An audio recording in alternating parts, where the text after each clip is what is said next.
Hello जी, अस्सलाम वालेकुम। क्या हाल चाल है? ठीक ठाक, राजी बाजी और सेहत तबीयत ठीक है? Welcome back to another reaction video. भाईजान, रमज़ान कैसा जा रहा है? रोज़े शोज़े सही जा रहे हैं? अभी वैसे 2 ही हुए हैं, लेकिन वो कहते हैं ना, सिर्फ 28 रोज़े रह गए, पता भी लगा भाई, पता लगा क्या हो गया है। इधर मीम्स नहीं चल रही। खैर, वीडियो की तरफ आते हैं। वीडियो आज का टाइटल है India versus Pakistan military comparison. और का कंपैरिजन होने लगा है। वो बड़े लोगों की डिमांड आ रही थी, कोई अच्छा कंपैरिजन करो, इतनी पुरानी वीडियो पे ना करो भाई। हाँ, ले आए फिर आपके सामने। दोस्तों, भारत और पाकिस्तान इन दो पड़ोसी देशों के बीच की दुश्मनी कितनी गहरी है, इसका अंदाजा इसी बात से लगाया जा सकता है कि दोनों ही देश अब तक 3 बार एक दूसरे के साथ फुल स्केल वॉर लड़ चुके हैं और समय समय पर इनके बीच बॉर्डर पर आए दिन गोलीबारी भी लगातार होती रहती है।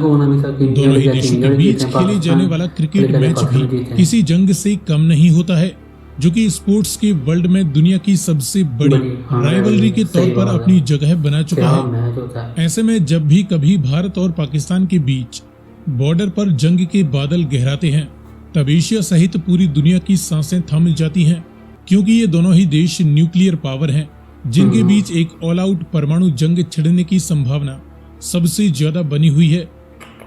अब पाकिस्तान के मुकाबले भारत बहुत ही बड़ा और हैवी मिलिट्री पावर रखने वाला देश है, लेकिन बावजूद इसके पाकिस्तान ने पहले अमेरिका और अब चाइना व तुर्की जैसे देशों के दम पर भारत की हर एक चाल की काट करना सीख लिया है। भारत के latest fighter jets, naval warships और मिसाइलों की तरह ही पाकिस्तान भी चीन और तुर्की के साथ मिलकर नए नए एडवांस वेपन्स हासिल कर ही लेता है। भारत जहां अब बाहरी देशों से हथियार खरीदने के बजाय अपनी खुद की डिफेंस इंडस्ट्री को मजबूत करने पर जोर दे रहा है, तो वहीं अब पाकिस्तान ने भी चीन और तुर्की के साथ मिलकर कंबाइंड तौर पर नए नए हथियारों का निर्माण करना शुरू। भाई, बात तो ये है ना कि अब इंडिया में इतनी ज्यादा आवाम है, उस लिहाज से फिर मिलिट्री भी होगी भी। अब पाकिस्तान के पास उस लिहाज से मिलिट्री नहीं है, आवाम भी मतलब कम है, बहुत मतलब आदि भी नहीं है इतनी। वो इंडिया की कहाँ आबादी और पाकिस्तान की कहाँ आबादी, उस लिहाज से फिर वो मिलिट्री भी निकलती है ना, जाहिर बात है। तो कुछ तो हमने करना था ना फिर, समझ लो, शुरू कर दिया है। हालांकि फाइनेंशियली भारत पाकिस्तान के मुकाबले काफी बेहतर पोजीशन में है, जो कि अपने डिफेंस पर लगातार हैवी डिफेंस स्पेंडिंग करने में सक्षम है। तो वहीं दूसरी ओर पाकिस्तान की आर्थिक हालत भले ही कमजोर हो, लेकिन क्योंकि इनकी राजनीति और देश के रिसोर्सेज पर इनकी मिलिट्री का एक बहुत ही बड़ा कंट्रोल है, ऐसे में पाकिस्तान भी अपने डिफेंस पर तगड़ा खर्च करने से पीछे नहीं हटता है। और फिर भारत का सबसे बड़ा राइवल देश पीपल्स रिपब्लिक ऑफ चाइना तो वैसे भी भारत के खिलाफ पाकिस्तान के रूप में भारत का एक बड़ा राइवल तैयार करने पर तुला ही हुआ है, क्योंकि पाकिस्तान के जरिए चीन अरेबियन सी तक अपनी पहुंच बनाना चाहता है और वह पाकिस्तान को भारत के सामने इतना कमजोर नहीं पड़ने देगा कि पाकिस्तान में चल रहे उसके सीपैक प्रोजेक्ट्स के तहत किए जाने वाले हैवी इन्वेस्टमेंट्स खतरे में पड़ जाएं। लेकिन जिस तरीके से चाइना भारत के कई इलाकों में अपने मिलिट्री अग्रेशन को दिखा रहा है, इसको देखते हुए भारत ने अपने डिफेंस को चीन का मुकाबला करने के लिए और भी ज्यादा स्ट्रॉन्ग करना शुरू कर दिया है। तो वहीं उसी प्रकार जिस तरीके से भारत पाकिस्तान से पीओके को वापस लेने की बार बार रट लगा रहा है, इसको देखते हुए पाकिस्तान ने भी अपनी मिलिट्री को भारत के खिलाफ एक काउंटर अटैक करने के काबिल बनाने पर जोर दे रखा है। यही वजह है कि इन दोनों ही देशों की मिलिट्रीज साल दर साल दुनिया की सबसे ताकतवर देशों की रैंकिंग में हमेशा टॉप 10 मोस्ट पावरफुल कंट्रीज की रैंकिंग में बनी हुई है। इस वीडियो में हम ये देखने वाले हैं कि वर्तमान समय में भारत और पाकिस्तान की मिलिट्रीज के पास मौजूद करंट फायर पावर के बीच कंपैरिजन में कौन सा देश किस लेवल पर है।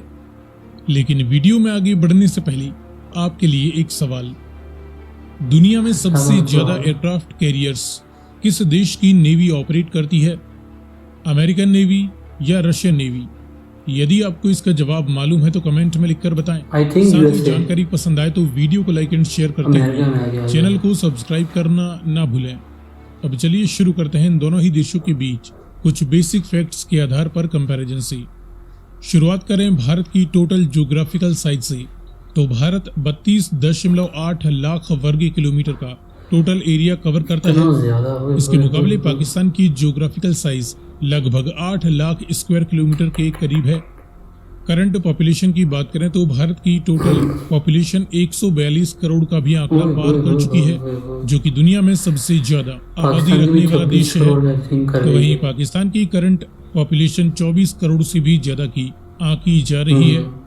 नॉमिनल जीडीपी की बात करें तो भारत की करंट नॉमिनल जीडीपी फिलहाल 3.7 ट्रिलियन डॉलर वैल्यू से भी ज्यादा की आंकी जा रही है। भारत दुनिया की टॉप 5 सबसे बड़ी अर्थव्यवस्था रखने वाले देशों में गिना जाता है। तो वहीं पाकिस्तान की करंट नॉमिनल जीडीपी करीबन 340 बिलियन डॉलर वैल्यू के आसपास है।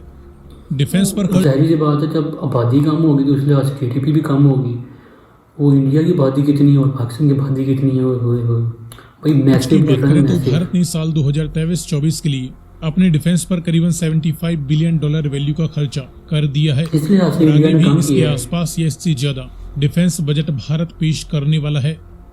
तो वहीं पाकिस्तान सालाना अपने डिफेंस पर करीबन 10 बिलियन डॉलर वैल्यू के लगभग खर्च कर चुका है और ये आगे भी इसके आसपास ही अपने डिफेंस पर खर्च करने वाले हैं। सही बात।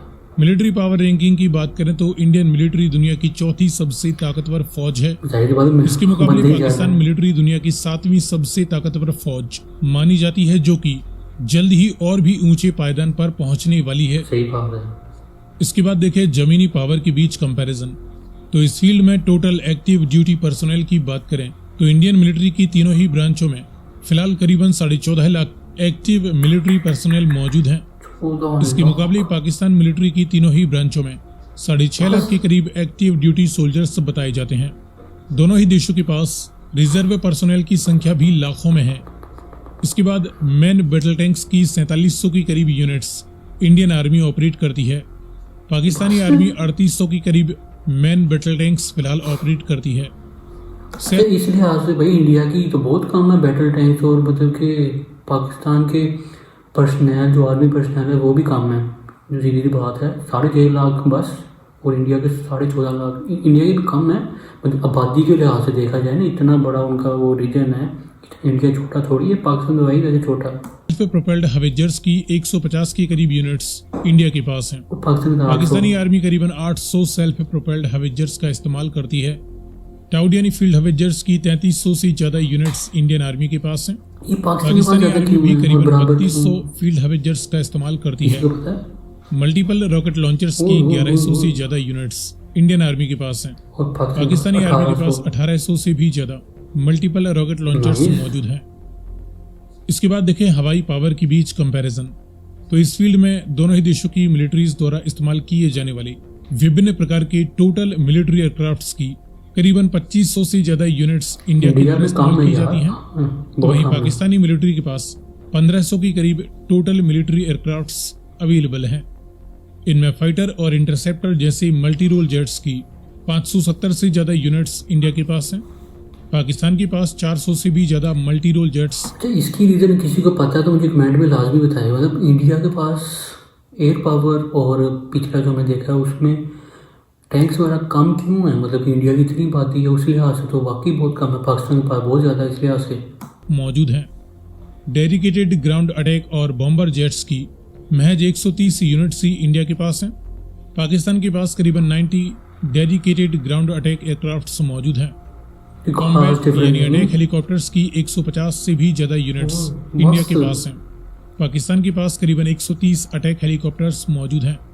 मास डिस्ट्रक्शन के न्यूक्लियर वारहेड्स की 164 की करीब यूनिट्स इंडिया के पास बताई जाती है। पाकिस्तान के पास करीबन 170 न्यूक्लियर वारहेड्स मौजूद होने की संभावना है। इसके बाद देखें नेवल पावर के बीच कंपैरिजन। तो इस फील्ड में ह्यूज एयरक्राफ्ट कैरियर्स की फिलहाल 2 यूनिट्स इंडिया के पास मौजूद हैं। इंडिया अपने खुद के एयरक्राफ्ट कैरियर्स का निर्माण कर चुका है और आगे भी नए एयरक्राफ्ट कैरियर के निर्माण पर काम शुरू हो चुका है। पाकिस्तानी नेवी के पास फिलहाल कोई एयरक्राफ्ट कैरियर नहीं है। हेलीकॉप्टर कैरियर्स की कोई यूनिट दोनों देशों की नेवीज के पास नहीं है। दुश्मन की समुद्री ताकत को ध्वस्त करने के लिए डिस्ट्रॉयर शिप्स की 12 यूनिट्स फिलहाल इंडियन नेवी के पास एक्टिव कंडीशन में है। पाकिस्तानी नेवी के पास कोई फुल फ्लेज्ड डिस्ट्रॉयर शिप नहीं है। हालांकि इनके पास कुछ मिसाइल गाइडेड फ्रिगेट्स हैं जिन्हें ये अपने डिस्ट्रॉयर के तौर पर इस्तेमाल करते हैं। फ्रिगेट्स की टोटल 12 यूनिट्स फिलहाल इंडियन नेवी के पास एक्टिव कंडीशन में है। पाकिस्तानी नेवी के पास फिलहाल 9 फ्रिगेट शिप्स मौजूद हैं। कॉर्वेट्स की 18 यूनिट्स इंडियन नेवी के पास हैं। पाकिस्तानी नेवी के पास 7 कॉर्वेट्स हैं।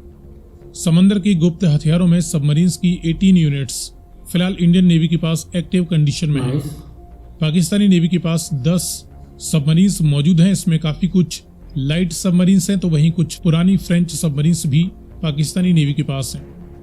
सो फ्रेंड्स, ये रहा इंडिया और पाकिस्तान के बीच इनकी मिलिट्री के पास मौजूद करंट इक्विपमेंट्स फायर पावर के आधार पर एक क्विक कंपैरिजन।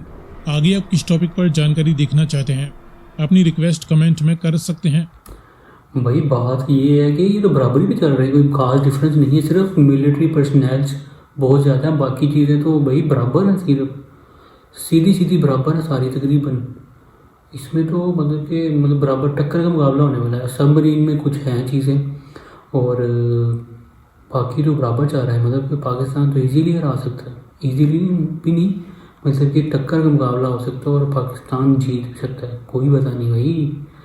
पाकिस्तान ना फुल जोश वाला इधर भाई। जब इंडिया से अगर लड़ाई होगी ना, अल्लाह न करे, लेकिन जो सिविल वार बहुत ख़तरनाक है इस ज़माने में, क्योंकि एक मिसाइल बजना है पूरा मुल्क ख़त्म हो जाना, सीधी सी बात है।